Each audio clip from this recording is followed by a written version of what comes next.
নমস্কার বন্ধুরা, বঙ্গরাঁধুনি 2.0-তে সবাইকে স্বাগত জানিয়ে শুরু করছি আজকের রেসিপি এগ চাউমিন। রেস্টুরেন্টে কিংবা রাস্তার ধারের দোকানে আমরা অনেকেই এই রকম এগ চাউমিন খেয়ে থাকি। আজকে সেই রকম স্টাইলে আপনাদের বানিয়ে দেখাবো এগ চাউমিন। আশা করি তোমাদের অনেক ভালো লাগবে। তাহলে চলো দেখে নেওয়া যাক আজকের রেসিপিটি। তো এগ চাউমিন বানাবার জন্য আমি কিছু ভেজিটেবল এখানে কেটে নিয়েছি। যেমন নিয়েছি পেঁয়াজ, গাজর, বিনস, বাঁধাকপি, ক্যাপসিকাম আর কিছুটা স্প্রিং অনিয়ন। ভেজিটেবলগুলো আমি লম্বা রেখে সরু করে কেটে নিয়েছি। এবার আমি চাউমিনটা বয়েল করে নেব। তো তার জন্য একটা কড়াইতে অনেকটা পরিমাণে জল গরম করতে দেব। জলটা আমাদের অনেকটাই গরম হয়ে গেছে। এবার এর মধ্যে আমি দিয়ে দেব হাফ চামচ পরিমাণে নুন আর দিয়ে দেব 1 চামচ পরিমাণে সাদা তেল।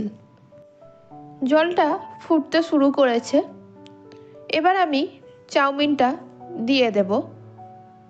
তারপর 2 মিনিট বয়েল হতে দেব। চাউমিনটা আমরা পুরো বয়েল করব না, 70% মতো বয়েল করব। এবার একটা চাউমিন তুলে নিয়ে চেক করে দেখব ঠিকঠাক বয়েল হয়েছে কি না। তো চাউমিনটা আমাদের ঠিকমতো বয়েল হয়ে গেছে। এবার জলটা ঝারিয়ে নেব। তারপর একটা প্লেটে চাউমিনগুলো তুলে নিচ্ছি। এবার উপর থেকে দিয়ে দেব 2 চামচ পরিমাণে সাদা তেল। তেলটা দিয়ে চাউমিনটা খুব ভালো করে মাখিয়ে নেব, যাতে চাউমিনটা একটার সাথে আর একটা জড়িয়ে না যায়। এবার একটা কড়াইতে নিয়ে নেব 3 চামচ পরিমাণে সাদা তেল। তেলটা গরম হয়ে গেলে দিয়ে দেব একটা ফাটানো ডিম। এর মধ্যে দিয়ে দেব সামান্য পরিমাণে নুন আর দিয়ে দেব সামান্য গোলমরিচের গুঁড়ো। তারপর ভালো করে ভুজিয়া বানিয়ে নেব। তো দেখুন ডিমটা আমাদের ভুজিয়া হয়ে গেছে।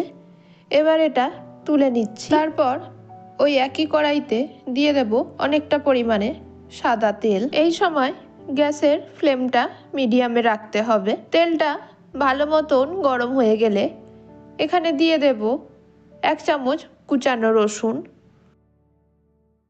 রসুনটা হালকা ভেজে এর মধ্যে দিয়ে দেব সরু করে কেটে রাখা গাজর আর দিয়ে দেব কেটে রাখা বিনস। এবার ভেজিটেবলগুলো 2 মিনিট ধরে ভাজবো।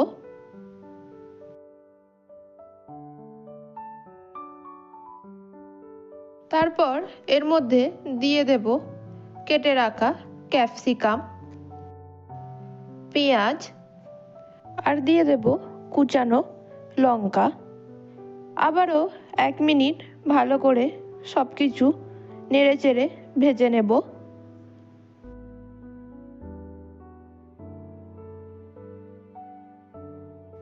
এরপর দিয়ে দেব কুচিয়ে রাখা স্প্রিং অনিয়ন আর দিয়ে দেব কুচানো বাঁধাকপি।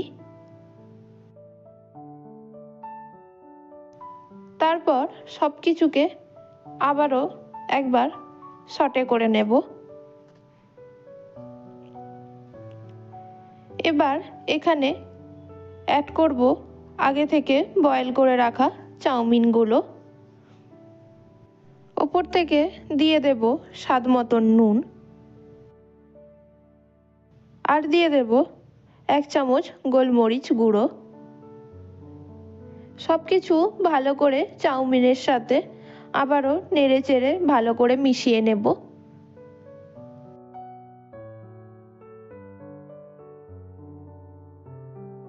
চাউমিনটা সব কিছুর সাথে ভালোভাবে মিশে গেলে এর মধ্যে দিয়ে দেব 1 চামচ পরিমাণে চিনি, 1 চামচ চাউমিন মশলা 1 চামচ ভিনিগার, 2 চামচ সোয়া সস, আর দিয়ে দেব 1 চামচ পরিমাণে টমেটো সস।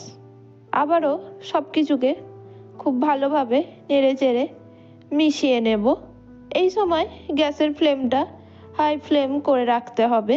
ভালো মতন সব কিছু মেশানো হয়ে গেলে এরপর ওপর থেকে দিয়ে দেব আগে থেকে ভেজে রাখা ডিমের ভুজিয়াটা। তারপর সব কিছুকে আবারও একবার ভালোভাবে নেড়ে চেড়ে মিশিয়ে নেব। তো দেখতেই পাচ্ছেন চাউমিনটা আমাদের একদম রেডি হয়ে গেছে। তো আশা করি আজকের রেসিপিটি আপনারা বুঝতে পেরেছেন। যদি ভালো লাগে অবশ্যই বাড়িতে ট্রাই করবেন আর আমাকে একটা কমেন্ট করে জানাবেন। হাজির হব আবারও নতুন কোনো রেসিপি নিয়ে। ততক্ষণ ভালো থাকবেন, সুস্থ থাকবেন। ধন্যবাদ।